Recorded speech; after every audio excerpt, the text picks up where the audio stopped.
หลังจากที่การประชุมคณะรัฐมนตรีเมื่อสัปดาห์ที่ผ่านมานะครับภายใต้การนำของนายกเศรษฐาทวีสินนะครับซึ่งได้มีการดำเนินการประชุมคณะรัฐมนตรีและที่ประชุมนั้นเนี่ยได้มีการอนุมัติเนี่ยนะครับให้รัฐบาลไทยดำเนินการในการยื่นใบสมัครเข้าเป็นสมาชิกกลุ่มบริกอย่างเป็นทางการข่าวนี้เนี่ยครับกลายเป็นข่าวใหญ่ในเวทีโลก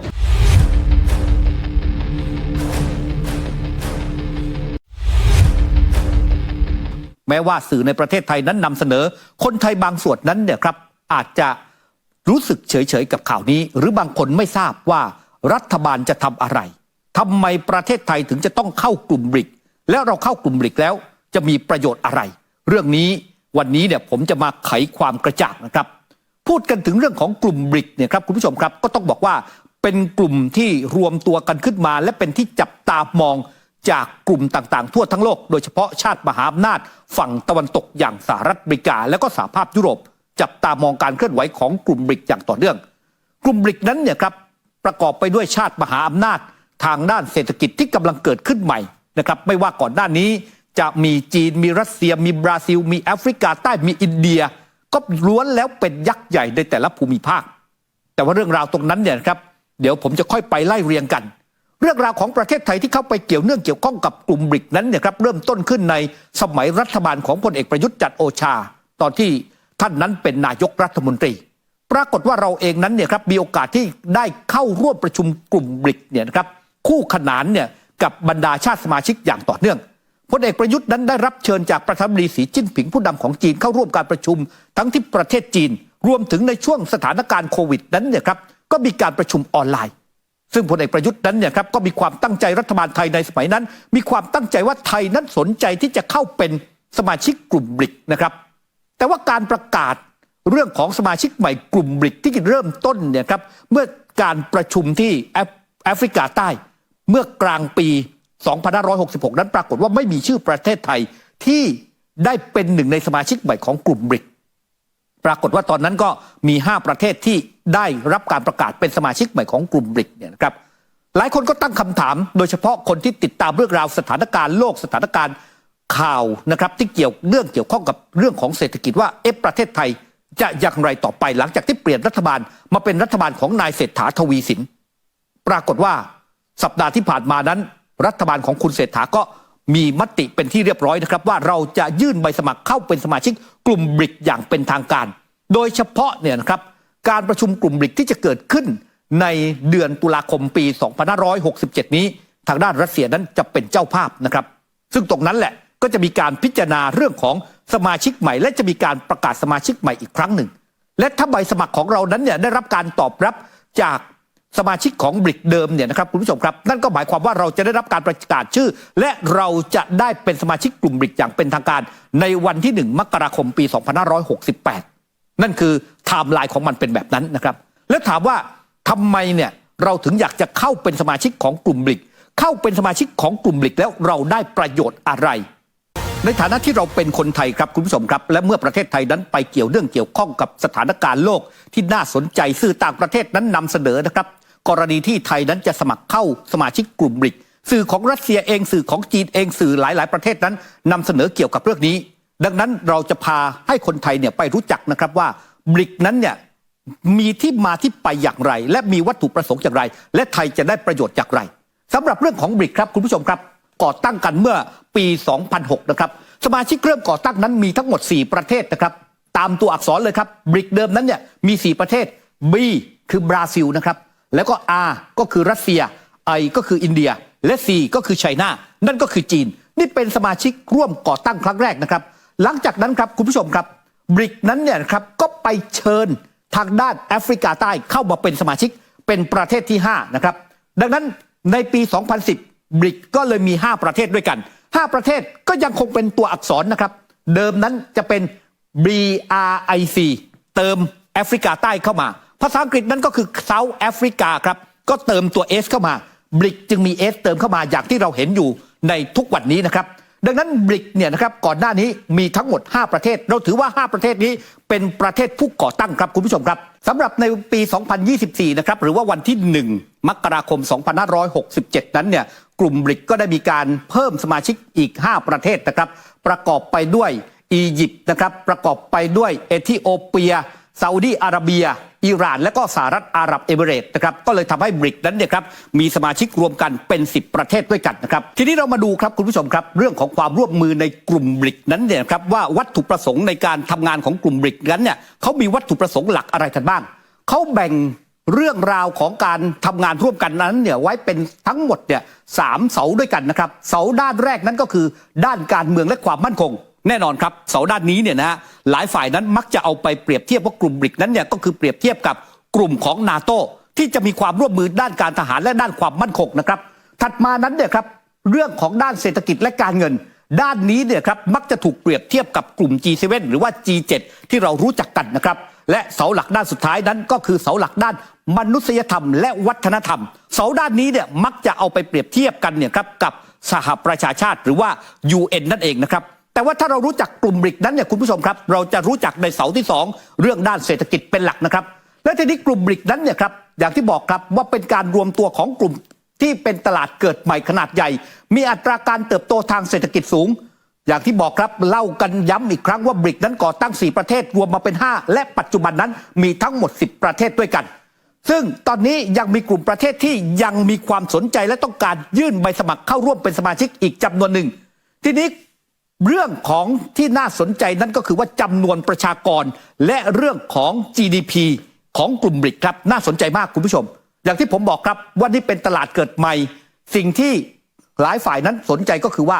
กลุ่มบริกรวมกันปัจจุบัน10ประเทศนั้นเนี่ยครับมีประชากรรวมกันคิดเป็นประมาณ45%ของประชากรโลกนั่นคือหมายความว่า1ใน3เนี่ยนะครับของประชากรโลกเป็นสมาชิกของกลุ่มบริกประชากรนั้นเกี่ยวอะไรครับคุณผู้ชมประชากรนั้นเกี่ยวกับเรื่องของกำลังซื้อครับประชากรเยอะนั่นหมายความว่ากำลังซื้อในแต่ละประเทศนั้นก็จะเยอะตามไปด้วยถ้ามาดูเรื่องของตัวเลขผลิตภัณฑ์มวลรวมเนี่ยนะครับของประชาชาติรวมกันนะครับในกลุ่มบริก10ประเทศตอนนี้ 28.4% ของโลกอันนี้ก็คือมากกว่า1ใน4อยู่ที่นี่นะครับหลังจากนั้นครับคุณผู้ชมครับความน่าสนใจของกลุ่มบริกก็คือว่ามีสมาชิกที่เป็นชาติมหาอำนาจอย่างจีนและรัสเซียรวมทั้งอีกหลายประเทศที่ทรงอิทธิพลในแต่ละทวีปอย่างแอฟริกาใต้ก็เป็นประเทศใหญ่และมีอิทธิพลในทวีปแอฟริกาใต้บราซิลครับเป็นประเทศใหญ่และมีอิทธิพลในอเมริกาใต้นะครับจากปัจจัยข้างต้นนั้นกลุ่มบริกจึงเรียกร้องการเป็นตัวแทนและเสียงที่ยิ่งใหญ่จากกลุ่มเศรษฐกิจที่กำลังเติบโตนะครับขณะเดียวกันนั้นเนี่ยความร่วมมือทางเศรษฐกิจแห่งนี้มีจำนวนสมาชิกอย่างที่ผมบอกนะครับว่าครอบคลุมประชากรประมาณ 45% ของโลกนั่นก็คือ 3,500 ล้านคนนะครับแล้วถ้า 3,500 ล้านคนนั้นเนี่ยครับคุณผู้ชมครับถ้าคิดณปัจจุบันนั้นเนี่ยมันมากกว่า 45% อยู่แล้วมูลค่า GDP นั้นก็สูงตามไปด้วยนะครับนอกจากนั้นกลุ่มบริกยังเป็นผู้ผลิตน้ำมันดิบป้อนตลาดโลกราว 44% ของโลกนั่นก็คือกลุ่มโอเปกและโอเปกพลัสส่วนใหญ่แล้วอยู่ในสมาชิกของกลุ่มบริกนั่นเองนะครับกลุ่มบริกนั้นจะมีความสำคัญกับ GDP ของโลกนะครับในปี 2014 ชาติสมาชิกกลุ่มบริกได้ก่อตั้งธนาคารเพื่อการพัฒนาใหม่ที่ชื่อว่า New Development Bank หรือว่าธนาคาร NDB นะครับธนาคารนี้ก่อตั้งขึ้นมาเพื่อที่จะให้เงินกู้แก่ประเทศนะครับที่ต้องการนำไปพัฒนานะครับซึ่งมีการปล่อยกู้เพื่อไปพัฒนาโครงสร้างพื้นฐานไม่ว่าถนนหนทางไฟฟ้าสะพานนะครับเรื่องของทางรถไฟต่างๆเพื่อที่จะทำให้โครงสร้างพื้นฐานในแต่ละประเทศนั้นเนี่ยครับได้รับการพัฒนาแล้วก็ปรับปรุงให้ดีขึ้นไม่ได้ปล่อยเฉพาะในส่วนของสมาชิกกลุ่มบริกนะครับ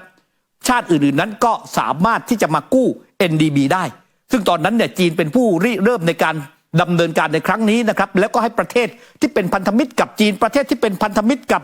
ทางด้านอินเดียอะไรต่างๆเนี่ยสามารถที่จะกู้ได้นะครับซึ่งปัจจุบันนั้นเนี่ยครับคุณผู้ชมครับก็ปล่อยกู้กันไปแล้วเนี่ยกว่า 3.2 หมื่นล้านดอลลาร์สหรัฐด้วยกันนอกจากนั้นครับ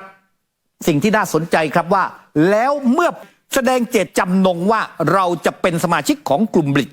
แต่คำถามที่มันเกิดขึ้นเราจะได้ประโยชน์อะไรจากการเข้าร่วมกลุ่มบริกเอาละผมจะให้ดูตัวเลขแบบนี้ครับคุณผู้ชมครับบริกนั้นเนี่ยเป็นตลาดใหม่นะครับการเข้าร่วมกลุ่มบริกก็จะช่วยไทยนั้นเข้าถึงตลาดของกลุ่มประเทศสมาชิกที่มีขนาดใหญ่อันดับต้นๆของโลกทั้งในเชิงเศรษฐกิจและจำนวนประชากรโดยในปี 2565 ขนาดเศรษฐกิจของกลุ่มบริกนั้นคิดเป็นสัดส่วนกว่า1 ใน 4 ของขนาดเศรษฐกิจโลกนะครับซึ่งตรงนี้เองเนี่ยครับก็มีการเติบโตเนี่ยอย่างต่อเนื่องเช่นเดียวกันนอกจากนั้นแล้วเนี่ยครับคุณผู้ชมครับเรื่องของการเติบโตอย่างที่บอกครับ 5.6% มากกว่าอัตราการขยายตัวของโลกเนี่ยที่ขยายตัวอยู่ประมาณ 3.1%ก็สะท้อนให้เห็นถึงศักยภาพและก็ความแข็งแกร่งทางด้านเศรษฐกิจของประเทศสมาชิกในกลุ่มบริกนะครับนอกจากนั้นอย่างที่บอกครับว่าเรื่องของประชากรมีมากรวมกว่าเนี่ย 3,600 ล้านคนนะครับหรือว่า 3,500 ล้านคนขึ้นไปประชากรโลกเนี่ยนะครับเรียกว่าเป็นอันดับต้นๆตรงนี้เองเนี่ยก็เลยจะทำถึงตลาดผู้บริโภคขนาดใหญ่ที่มีความต้องการสินค้ามากทำให้ผู้ส่งออกนั้นมีโอกาสสูงในการขยายตลาดและส่งออกสินค้าที่มีความหลากหลายมากขึ้นเพื่อตอบสนองต่อความต้องการใหม่ๆนะครับและก็ความต้องการที่เพิ่มขึ้นเรื่อยๆของประชากรในแต่ละประเทศครับการส่งออกนั้นก็เป็นโอกาสให้ผู้ประกอบการนั้นขยายการส่งออกนะครับอย่างเช่นสินค้าสำคัญของประเทศไทยสินค้าการเกษตรอาหารแปรรูปรถยนต์เครื่องจักรและก็สินค้าอุตสาหกรรมต่างๆก็จะสามารถที่จะหาตลาดใหม่ได้ซึ่งถ้าไปดูข้อมูลนั้นเนี่ยคุณผู้ชมครับในปี 2566 ไทยส่งออกสินค้าไปยังกลุ่มบริกเนี่ยมูลค่ากว่า 57,200 ล้านดอลลาร์สหรัฐคิดเป็นสัดส่วนเนี่ย 20.1% ของการส่งออกทั้งหมดขยายตัวในกลุ่มนี้นะครับ 0.4%สวนทางกับการส่งออกในภาพรวมที่ชะลอตัวลงที่ 1.0% นั่นก็คือหมายความว่าไทยเราเองจริงๆเนี่ยก็มีการค้าขายกับกลุ่มบริกอยู่แล้วนะครับและมูลค่าการค้านั้นก็เพิ่มมากขึ้นเรื่อยๆแต่ถ้าเราเข้าไปเป็นสมาชิกนั้นโอกาสในการขยายตลาดการค้าเนี่ยก็เพิ่มมากขึ้นเช่นเดียวกันนอกจากนั้นครับตลาดที่สำคัญปัจจุบันนั้นที่ไทยนั้นเนี่ยมีการส่งออกไปคุณผู้ชมครับเราส่งออกไปจีนสัดส่วน 12% ส่งออกไปอินเดียเนี่ย 3.6% แอฟริกาใต้ 1.2% สหรัฐอาหรับเอมิเรตส์ 1.1% และซาอุดีอาระเบีย 0.9%ก็จะเห็นได้ว่านี่คือสมาชิกแค่บางส่วนเท่านั้นบางส่วนนั้นเนี่ยเรายังสามารถที่จะขยายตลาดและก็ส่งออกเพิ่มได้มากขึ้น4 เดือนแรกของปี 2567 นั้นไทยส่งออกสินค้าไปยังกลุ่มบริกมูลค่า 18,510 ล้านดอลลาร์สหรัฐคิดเป็นสัดส่วนเนี่ยครับ 19.6% ของการส่งออกทั้งหมดซึ่งมันหดตัวลง 3.0% จากการส่งออกไปตลาดสำคัญอย่างจีนและแอฟริกาใต้ที่ชะลอลงจากปัจจัยด้านเศรษฐกิจภายในของทั้งสองประเทศซึ่งหากสถานการณ์กลับมาเป็นปกติคาดว่าก็จะช่วยให้การส่งออกของไทยไปยังกลุ่มบริกนั้นเนี่ยกลับมาขยายตัวแล้วก็ส่งเสริมการส่งออกของไทยในภาพรวมต่อไปนะครับนั่นคือผลที่เราได้รับแน่นอนนอกจากเรื่องของการส่งออกแล้วเนี่ยคุณผู้ชมครับมันยังมีโอกาสนะครับโอกาสที่ว่านั้นก็คือการสร้างโอกาสทางการลงทุนครับนักลงทุนจากประเทศบริกนั้นอาจจะเห็นโอกาสการลงทุนในประเทศไทยทั้งด้านการเรื่องของการบริการและการพัฒนาโครงการต่างๆซึ่งจะช่วยกระตุ้นเศรษฐกิจของไทยแล้วก็สร้างงานให้กับแรงงานในประเทศโดยจีนเป็นหนึ่งในประเทศที่เข้ามาลงทุนในไทยอย่างต่อเนื่องนะครับโดยในปี 2566 จีนเป็นประเทศที่มีการยื่นขอรับการส่งเสริมจากคณะกรรมการส่งเสริมการลงทุนหรือว่า BOI เนี่ยสูงที่สุดด้วยมูลค่า 159,387 ล้านบาทด้วยกันนอกจากนี้จีนยังติดอันดับ1 ใน 5ของชาวต่างชาติที่เข้ามาลงทุนในไทยซึ่งตามข้อมูลชาวต่างชาติที่เข้ามาลงทุนประกอบธุรกิจในประเทศไทยของกระทรวงพาณิชย์นะครับซึ่งก็จะประกอบไปด้วยธุรกิจก่อสร้างนะครับเรื่องของหลุมขุดเจาะปิโตรเลียมบนชายฝั่งการรับจ้างผลิตสินค้าและการพาณิชย์อิเล็กทรอนิกส์นะครับหรือว่าเรื่องของอีคอมเมิร์ซผู้ประกอบการจีนนั้นก็เข้ามาลงทุนในไทยอย่างต่อเนื่องเช่นเดียวกันนอกจากนั้นครับคุณผู้ชมครับเรื่องของการพัฒนาโครงสร้างพื้นฐานเรื่องนี้เนี่ยอย่างที่ผมบอกครับว่ากลุ่มบริกนั้นมี NDB มีธนาคารเนี่ยครับเพื่อดำเนินการในการพัฒนาการร่วมมือกับประเทศบริกนั้นอาจเปิดโอกาสให้ไทยได้รับการสนับสนุนการเงินและก็เทคโนโลยีเรื่องของการพัฒนาโครงสร้างพื้นฐานนะครับเช่นเครือข่ายคมนาคมซึ่งปัจจุบันนั้นเราก็ร่วมมือกับจีนอยู่แล้วนะครับการสร้างเขตเศรษฐกิจพิเศษการปรับปรุงโครงสร้างพื้นฐานด้านพลังงานเป็นต้นนะครับธนาคารเพื่อการพัฒนาใหม่หรือว่า New Development Bank หรือว่า NDB เนี่ยที่จัดตั้งด้วยกลุ่มบริกกลุ่มนี้แหละครับธนาคารแห่งนี้แหละจะเป็นแหล่งเงินทุนสำคัญในการที่จะทำให้เราสามารถเดินหน้าพัฒนาโครงสร้างพื้นฐานต่างๆเนี่ยครับให้มีความก้าวหน้ามากยิ่งขึ้นครับ